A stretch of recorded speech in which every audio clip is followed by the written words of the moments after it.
It's that moment many of us dread. And some of us look forward to. The long walk to the boss's office to ask that crucial question. Can I have a raise? Last year, Glamour magazine found 57% of women have never asked for a raise, compared to just 46% of men. We wanted to find out why, so Samuel and I are submitting ourselves to an experiment. So we invited a top New York career coach to the CNN offices, and she's going to pretend to be our boss as we do some mock salary discussions. And we're going to see who performs best. The reality is that men have been conditioned to negotiate because they were earners and because their value has been equated to the amount of money that they bring in, whereas we have not over the course of history. For the experiment, we're using our real jobs, CNN journalists. and of course, our real personalities. Everything else is based on general aspects of this industry.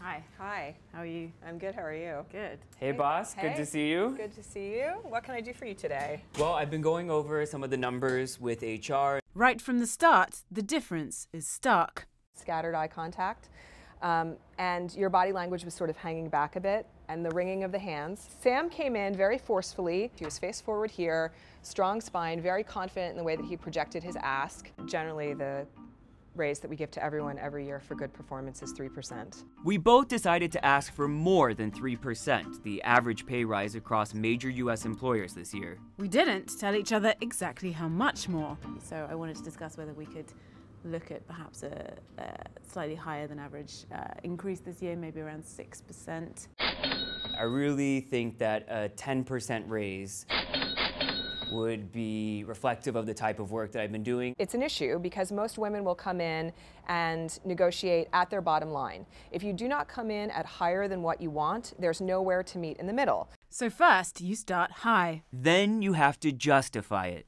It's the sponsorships that I brought in for the company. The segments that I have been doing have been bringing in more money continuously than any of the other people in our group. I've been mentoring a lot of the younger members of the team.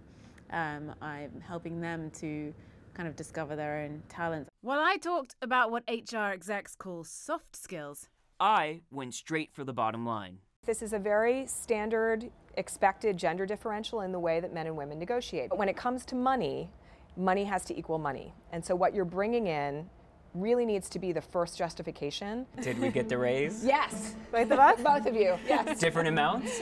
Different amounts, of course, though, because you didn't give me quite enough room.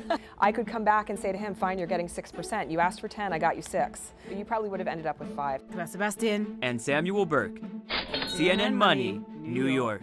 Congratulations on your raise. Thank you, well done.